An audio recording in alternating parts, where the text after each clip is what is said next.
महानगर पालिका virtual class की ओर से आप सबका हार्दिक स्वागत करता हूं। बच्चों, इस वर्ष वैश्विक महामारी के चलते पठन पाठन का कार्यक्रम प्रभावित हो रहा है।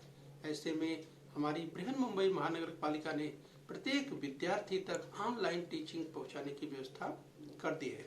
तो आइए बच्चों, इसी क्रम में आज हम पढ़ेंगे इतिहास यानी हिस्ट्री। चलिए स्टार्ट करते हैं।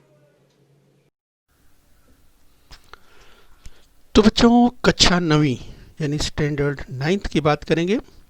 ये है आपकी पाठ्यपुस्तक इतिहास और राजनीति शास्त्र की। तो बच्चों, आज हम पढ़ने वाले हैं इतिहास। तो बच्चों, आज का विषय है इतिहास। और बच्चों, इतिहास में आज हम पढ़ेंगे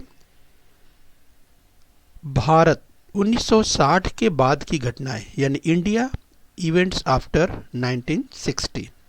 तो भारत 1960 के बाद की घटनाएं, इंडिया इवेंट्स आफ्टर 1960।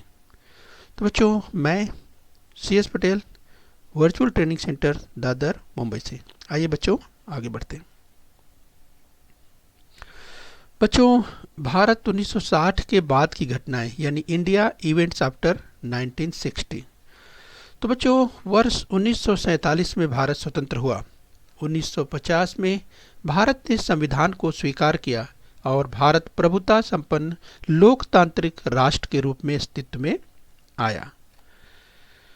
तो बच्चों, हम भारत देश की बात कर रहे हैं। हमारा देश, जैसा कि आप जानते हैं, 15 अगस्त 1947 को आज़ाद हुआ और बच्चों, हमारे देश का संविधान पूरी तरह से 26 जनवरी 1950 में लागू किया गया। तो बच्चों, आप स्क्रीन पर देख पा रहे हैं, बाईं ओर देश हमारा जब आज़ाद हुआ तो देख सकते हैं, जब लाल किले की प्राचीर से जो ध्वज फहराया गया, तिरंगा झंडा फहराया गया, तो हमारे प्रथम प्रधानमंत्री पंडित जवाहरलाल नेहरू स्क्रीन पर दिखाई दे रहे हैं ध्वज को फहराते हुए। बच्चों, हम 1960 के बाद की घटनाएं विस्तार से देखने वाले हैं यानी इंडिया इवेंट्स आफ्टर 1960। बच्चों, स्वतंत्रता प्राप्ति के पश्चात प्रारंभिक समय में भारत को आर्थिक, राजनीतिक और सामाजिक विकास से जुड़ी समस्याओं को हल करना था। देश आज़ाद हुआ था। लगभग बच्चों 300-350 वर्षों की गुलामी की अगर बात करें बच्चों, लगभग 1600 के आसपास ईस्ट इंडिया कंपनी लेकर व्यापार करने के लिए भारत में आए अंग्रेज और धीरे धीरे अपनी जड़ें जमाकर किस तरह से लगभग 350 वर्षों तक उनका जो है यहाँ पे शासन काल रहा। बच्चों, देश आज़ाद हुआ और देश को आगे बढ़ना था। देश को आर्थिक, राजनीतिक और सामाजिक विकास से जुड़ी समस्याओं को हल करना था। तो इसके लिए ज़रूरत थी प्लानिंग कमीशन की। तो बच्चों, इस तरह योजना आयोग यानी प्लानिंग कमीशन ऑफ इंडिया, इस तरह से योजना आयोग का गठन किया गया। बच्चों, औद्योगिकरण यानी इंडस्ट्रियलाइजेशन, उद्योगों को बढ़ावा देने के लिए इस औद्योगिकरण को प्राथमिकता जरूरी था, जो कि देश के विकास की गति बढ़ाने के लिए इंडस्ट्रियलाइजेशन यानी औद्योगिकरण पर भी बल देना था। बच्चों, इसके साथ ही अगर हम बात करें गरीबी उन्मूलन की बात करें, दरिद्रता की समस्या अर्थात इस गरीबी उन्मूलन की बात करें यानी जो कमज़ोर या ऐसे गरीब लोग थे जिनकी मदद की जानी चाहिए, ऐसे में उनकी ओर ध्यान देना जरूरी था। तो बच्चों, साथ में कृषि विकास के साथ साथ, चूँकि भारत एक कृषि प्रधान देश है, तो ऐसे में स्वाभाविक है कृषि की ओर भी ध्यान देना जरूरी था। तो इन तमाम समस्याओं को लेकर के भारत को आर्थिक रूप से मजबूत बनाना था, तो ये ध्यान में रखा जाने लगा। बच्चों, हम 1960 के बाद की घटना यानी इंडिया इवेंट्स आफ्टर 1960 देख रहे हैं। बच्चों, चुनावों को सफलतापूर्वक संपन्न कराया जाना तथा लोकतांत्रिक परंपराओं के प्रति हमारे विश्वास के कारण हमें राजनीतिक स्थायित्व प्राप्त करना संभव हुआ और इस तरह से विश्व का जो सबसे बड़ा लोकतंत्र कहा जाता है भारत, बच्चों, यहाँ पर चुनाव पहली बार सफलतापूर्वक जब चुनाव संपन्न कराएंगे तो यहाँ पर जो विश्व का दृष्टिकोण था, सकारात्मक दृष्टिकोण देखने को मिला। देख सकते हैं हमारे देश के जो तत्कालीन प्रधानमंत्री पंडित जवाहरलाल नेहरू लोगों के बीच में आप देख सकते हैं।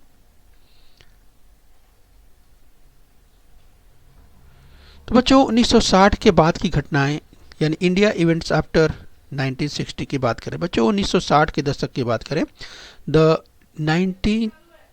1960s, इस भारत की राजनीतिक परिस्थितियों को प्रभावित करने वाली कई घटनाएं वर्ष 1960 के दशक में घटित हुई। बच्चों, पुर्तगालियों के आधिपत्य में गोवा, दमन और दीव प्रदेश थे। तो आप देख सकते हैं बच्चों, देश तो आज़ाद हुआ, लेकिन हम बच्चों बात करें यहाँ पर किस तरह से पुर्तगालियों के आधिपत्य में गोवा, दमन और दीव प्रदेश थे। यस बच्चों, तो इस तरह से ये प्रदेश पुर्तगालियों के आधिपत्य से मुक्त हुए तथा वे भारतीय संघ राज्य के अंग बने। देश की उत्तरी सीमा पर वर्ष 1950 से ही भारत और चीन के बीच तनाव बढ़ता जा रहा था। अंततः इस तनाव की परिणति दोनों देशों के बीच सीमा रेखा इस युद्ध के रूप में हुई। बच्चों, जो आप स्क्रीन पर देख पा रहे हैं, अगर मैकमोहन लाइन की बात करें तो यहाँ पर आप देख सकते हैं, जिस मैकमोहन लाइन की बात कर रहे हैं यहाँ पर आप देख सकते हैं, इसे दिखाने का प्रयास किया गया है। ये है मैकमोहन लाइन जिसकी हम बात कर रहे हैं। तो यह युद्ध मैकमोहन यानी वर्ष 1962 रेखा के क्षेत्र में हुआ था। तो चलिए बच्चों ध्यान रखें, यहाँ पर स्क्रीन पर आप देख सकते हैं जिसकी हम बात कर रहे हैं, ये मैकमोहन लाइन, राइट। बच्चों, भारत स्वतंत्र होने के पश्चात के कालखंड में प्रधानमंत्री पंडित जवाहरलाल नेहरू ने भारत का नेतृत्व किया, यानी देश के पहले प्रधानमंत्री, स्वतंत्र भारत के पहले प्रधानमंत्री के रूप में पंडित जवाहरलाल नेहरू को अवसर मिला देश को आगे बढ़ाने का। वे भारत की विदेश नीति के शिल्पकार थे। वर्ष 1964 में भारत के प्रधानमंत्री पंडित नेहरू का निधन हुआ। 1964 में प्रधानमंत्री पंडित नेहरू का निधन हुआ। आए बच्चों, इसके बाद लाल बहादुर शास्त्री भारत के प्रधानमंत्री बने। उनके कार्यकाल में वर्ष 1965 में भारत और पाकिस्तान के बीच कश्मीर समस्या को लेकर पुनः एक बार युद्ध हुआ। 1965 में भारत और पाकिस्तान के बीच में कश्मीर की समस्या को लेकर एक बार फिर से युद्ध हुआ। बच्चों, लाल बहादुर शास्त्री ने ही देश को जय जवान जय किसान का नारा दिया। जय जवान जय किसान, क्योंकि बच्चों जहाँ जवान एक और जहाँ देश की रक्षा करता है, देश की सीमाओं की रक्षा करता है, तो किसान भी अपने खेत में मेहनत से फसल उपजाकर देश के लोगों का भरण पोषण करता है। तो जितना जरूरी जवान उतना जरूरी किसान। तो इस तरह से लाल बहादुर शास्त्री ने जय जवान जय किसान का नारा दिया। बच्चों, वर्ष 1966 में लाल बहादुर शास्त्री का ताशकंद में निधन हो गया। तो बच्चों, हम बात कर रहे हैं जय जवान जय किसान, लाल बहादुर शास्त्री। आइए बच्चों, इसी क्रम में हम आगे बढ़ेंगे। बच्चों, वर्ष 1966 में श्रीमती इंदिरा गांधी भारत की प्रधानमंत्री बनी। 1966 उनके कार्यकाल में पाकिस्तान ने पूर्व पाकिस्तान के प्रति दमन नीति का अवलंब किया। बच्चों, भारत जब आज़ाद हुआ था तो पाकिस्तान भी उसी समय आज़ाद हुआ, और पाकिस्तान एक पश्चिमी पाकिस्तान और पूर्वी पाकिस्तान के रूप में था। और बच्चों, जो पूर्वी पाकिस्तान की बात करें, जो आज बांग्लादेश के नाम से जाना जाता है बच्चों, तो ये पूर्वी पाकिस्तान यानी जो पश्चिमी पाकिस्तान था, वो पूर्वी पाकिस्तान के प्रति उसकी जो नीति थी वो दमन की नीति थी। और यही दमन की नीति पूर्व पाकिस्तान में बहुत बड़ा आंदोलन शुरू होने का इंदिरा गांधी कारण बनी। तो स्क्रीन पर आप देख सकते हैं बच्चों, जिस ईस्ट पाकिस्तान की बात कर रहे हैं यहाँ पे है, जो बांग्लादेश के रूप में आज है। पहले ये पूर्वी पाकिस्तान के रूप में जाना जाता था, और ये वेस्ट पाकिस्तान जो पश्चिमी पाकिस्तान के रूप में जाना जाता था। बच्चों, इस आंदोलन का नेतृत्व शेख मुजीबुर रहमान की मुक्ति सेना ने किया। पूर्व पाकिस्तान की उस समस्या का परिणाम भारत पर भी हुआ, क्योंकि पूर्व पाकिस्तान से करोड़ों शरणार्थी भारत आ गए। तो आप देख सकते हैं बच्चों, जब स्थिति ऐसी बनी तो करोड़ों शरणार्थी भारत में आ गए थे। एक बड़ी समस्या यहाँ पर शरणार्थियों को लेकर के उत्पन्न हो गई, उनके रहने खाने पीने की समस्या को लेकर पैदा हो गई थी। आइए बच्चों, इस क्रम में हम आगे बढ़ते हैं। इस बच्चों, 1970 के दशक की हम बात करें, 1970s की हम बात कर रहे हैं। वर्ष 1971 में भारत और पाकिस्तान के बीच युद्ध हुआ। इस युद्ध की परिणति परिणत बांग्लादेश के स्वतंत्र होने के रूप में हुई। तो बच्चों इंडो पाक वार ऑफ 1971 1971 में जो युद्ध हुआ बच्चों, उसमें बांग्लादेश जो है कह सकते हैं कि वो आज़ाद के एक स्वतंत्र देश के रूप में आया। तो ये पश्चिमी पाकिस्तान जिसे आप देख पा रहे हैं, और यहाँ पे बांग्लादेश आप देख सकते हैं। अब ये पूर्वी पाकिस्तान नहीं रहा, बल्कि ये 1971 में आज़ाद हो गया और ये बांग्लादेश के नाम से जाना लगा, जो कि पहले पूर्वी पाकिस्तान के रूप में जाना जाता था। आइए बच्चों, इसी क्रम में हम और आगे बढ़ते हैं। तो बच्चों हम बात कर रहे हैं 1970 के दशक की। बच्चों द 1970s, इस वर्ष 1975 में सिक्किम की जनता ने भारतीय संघ राज्य में विलीन होने के पक्ष में मतदान किया और उसके अनुसार भारतीय संघ राज्य में सिक्किम को राज्य का दर्जा प्राप्त हुआ। ये देखिए स्क्रीन पर किस तरह से भारत की अगर बात करें, भारत संघ राज्य में सिक्किम को राज्य का दर्जा प्राप्त हुआ, जो स्क्रीन पर आप देख पा रहे हैं। बच्चों वर्ष 1970 के दशक की बात कर रहे हैं, यानी द 1970s की हम बात कर रहे हैं। परमाणु ऊर्जा का उपयोग शांति स्थापना करने हेतु करना हमारी नीति है। इस नीति के एक अंग के रूप में भारत ने वर्ष 1974 में राजस्थान के पोखरण में भूमि के अंदर सफल परमाणु परीक्षण किया। तो बच्चों स्क्रीन पर आप देख पा रहे हैं राजस्थान के पोखरण का वो क्षेत्र जहां पर भारत ने परमाणु परीक्षण किया था, सफल परमाणु परीक्षण किया था, वो स्क्रीन पर आप देख पा रहे हैं।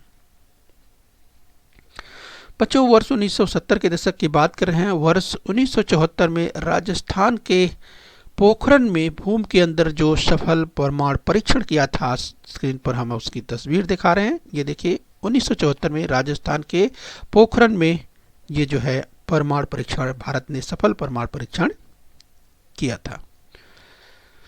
बच्चों 1970 के दशक की हम बात कर रहे हैं। इस दशक में भारत की राजनीति में अस्थिरता उत्पन्न हो गई। वर्ष 1974 में श्रीमती इंदिरा गांधी द्वारा चुनाव प्रचार में सरकारी संसाधनों के दुरुपयोग किए जाने का निर्णय इलाहाबाद हाईकोर्ट ने सुनाया। बच्चों इसका विरोध जताने के लिए संपूर्ण देश में हड़ताल शुरू हो गई। इसी बीच जयप्रकाश नारायण, जो कि जेपी के नाम से जाने जाते थे बच्चों, जयप्रकाश नारायण के नेतृत्व में आंदोलन हुए।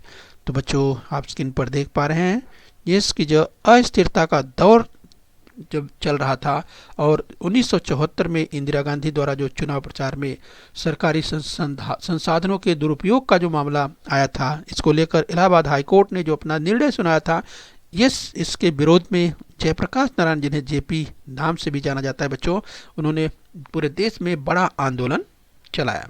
उसका परिणाम क्या हुआ बच्चों, आगे देखिए। बच्चों हम 1970 के दशक की बात कर रहे हैं। देश में कानून और व्यवस्था पूरी तरह से चरमरा गई। परिणाम क्या हुआ, सरकार ने संविधान में उल्लेखित आपातकालीन स्थिति यानी इमरजेंसी, बच्चों जिसे इमरजेंसी कहते हैं, ऐसी स्थिति से संबंधित प्रावधान के आधार पर राष्ट्रीय आपातकाल घोषित कर दिया गया। बच्चों आपातकाल में भारतीय नागरिकों के मौलिक अधिकार स्थगित कर दिए गए। राष्ट्रीय आपातकाल की यह कालावधि 1975 से 1977 तक रही। तो बच्चों इस तरह से इंदिरा गांधी के जो विरोध में जो जयप्रकाश नारायण ने नारे छेड़ रखे थे, पूरे देश में हड़ताल बंदी ऐसी स्थिति बन गई थी। तो आखिर में संविधान में उल्लिखित जो आपातकालीन स्थिति से संबंधित जो प्रावधान था, उसी आधार पर राष्ट्रीय आपातकाल यानी जो नेशनल इमरजेंसी होती है उसे लागू कर दिया गया। बच्चों ऐसे में नागरिकों के मौलिक अधिकार तक स्थगित कर दिए जाते हैं। और बच्चों राष्ट्रीय आपातकाल की कालावधि 1975 से 1977 तक रही थी। बच्चों इसके बाद की बात करें तो आपातकाल की पार्श्वभूमि में कई विरोधी दल इकट्ठे आए और उन्होंने जनता पार्टी का गठन किया। मोरारजी देसाई प्रधानमंत्री बने, परंतु उनके नेतृत्व वाली जनता पार्टी की सरकार आपसी मतभेदों के कारण अधिक समय तक नहीं चल सकी। तो आइए बच्चों इसी क्रम में हम और आगे बढ़ेंगे। इसके बाद चौधरी चरण सिंह प्रधानमंत्री बने। उनकी सरकार भी अल्पकाल की रही। वर्ष 1980 में पुनः चुनाव हुए और श्रीमती इंदिरा गांधी के नेतृत्व में कांग्रेस पार्टी पुनः सत्ता में आ गई। तो स्क्रीन पर आप चौधरी चरण सिंह को देख पा रहे हैं। बच्चों 1980 के दशक की बात करें, द 1980s, वर्ष 1984 में अमृतसर के स्वर्ण मंदिर में छिपे आतंकवादियों को निष्कासित करने के लिए भारतीय सेना को भेजना पड़ा। बच्चों श्रीमती इंदिरा गांधी के सुरक्षा रक्षक दल के सिख रक्षकों ने ही उनकी हत्या कर दी, नई दिल्ली में। बच्चों तो इस तरह की जो विरोध की बात करें, जो स्वर्ण मंदिर में आतंकवादियों को निष्कासित करने के लिए जो सेना भेजा गया, और बच्चों तत्कालीन वहाँ पर जो स्थिति बनी, लोग नाराज हुए, और बच्चों ऐसे में श्रीमती इंदिरा गांधी के सुरक्षा रक्षक दल के लोगों ने ही उनकी हत्या कर दी।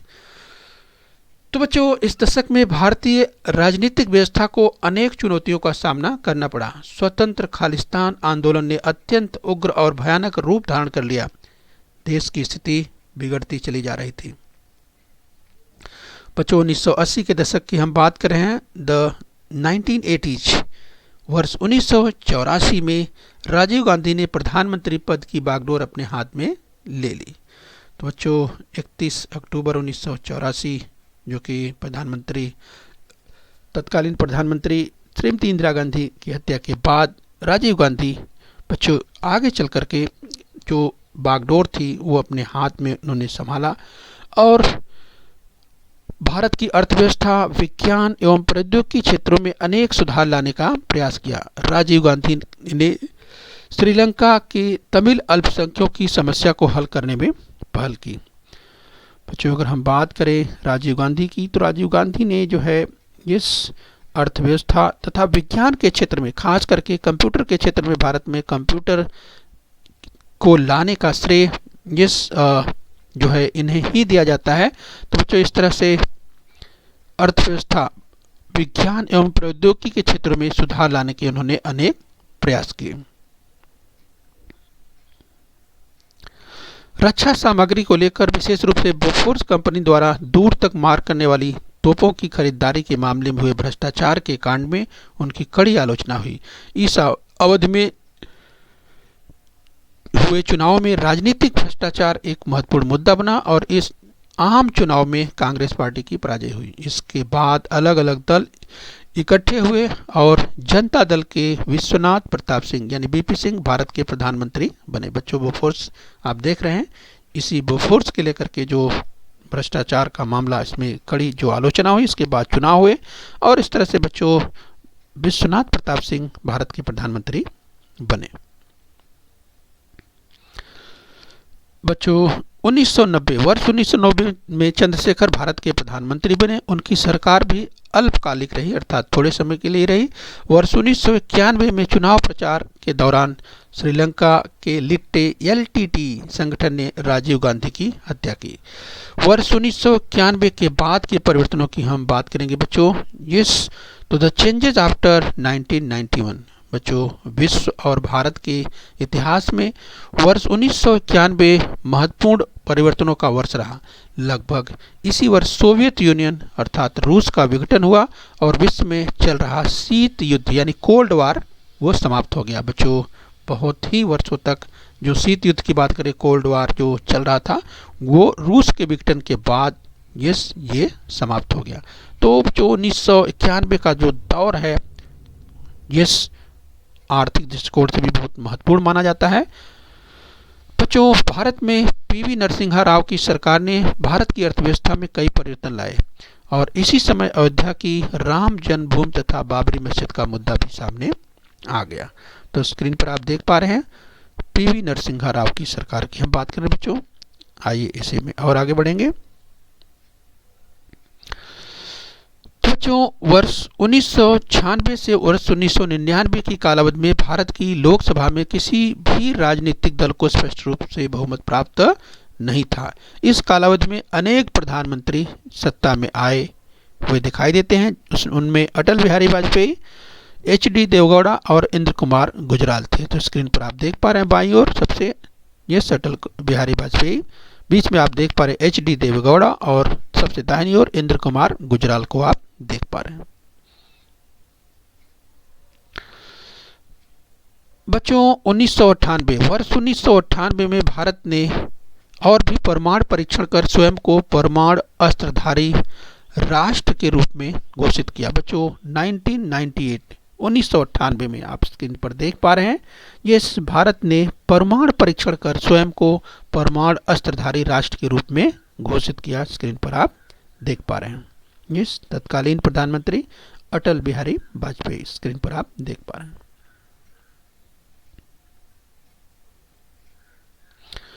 बच्चों वर्ष 1999 में कश्मीर के मुद्दे पर फिर एक बार भारत और पाकिस्तान के बीच में कारगिल में युद्ध हुआ। तो बच्चों हम बात करें कारगिल युद्ध की। 1999 में कश्मीर के मुद्दे पर एक बार भारत और पाकिस्तान के बीच में कारगिल का युद्ध हुआ और बच्चों इस युद्ध में भी भारत ने पाकिस्तान को पराजित किया। तो स्क्रीन पर आप बच्चों देख पा रहे हैं कारगिल विजय दिवस की बात करें जो कि आपको स्क्रीन पर दिखाई दे रहा है, राइट। तो इस तरह से बच्चों हमने कहा कि भारत और पाकिस्तान के बीच में जो कारगिल युद्ध हुआ और इस युद्ध में भी भारत ने पाकिस्तान को पराजित किया। तो आइए बच्चों यहाँ अभ्यास कर लेते हैं। निम्नलिखित कथन सत्य है या असत्य पहचानिए। यदि कथन असत्य हो तो सत्य करके लिखना है। लाल बहादुर शास्त्री ने ही देश को जय जवान जय किसान का नारा दिया। तो बच्चों आप याद कीजिए क्या ये कथन सत्य है? ये आपको याद आ गया होगा, ये कथन सत्य है। तो लाल बहादुर शास्त्री ने ही देश को जय जवान जय किसान का नारा दिया। आइए बच्चे और देख लेते हैं कथन। बताइए निम्नलिखित कथन सत्य है या असत्य? अगर कथन असत्य है तो सत्य करके लिखना है। भारत ने वर्ष 1947 में राजस्थान के पोखरण में भूमि के अंदर सफल परमाणु परीक्षण किया। तो बच्चों याद कीजिए वर्ष 1947 में राजस्थान के पोखरण में, तो आपको याद आ गया होगा ये कथन असत्य है। तो सत्य करके किस तरह से लिखेंगे? इस तरह से लिखेंगे कि भारत ने वर्ष 1974 में राजस्थान के पोखरण में भूमि के अंदर सफल परमाणु परीक्षण किया। तो यस बच्चों 1947 नहीं बल्कि 1974, राइट। तो चलिए बच्चों हम उम्मीद करते हैं यहाँ तक आपने समझ लिया है।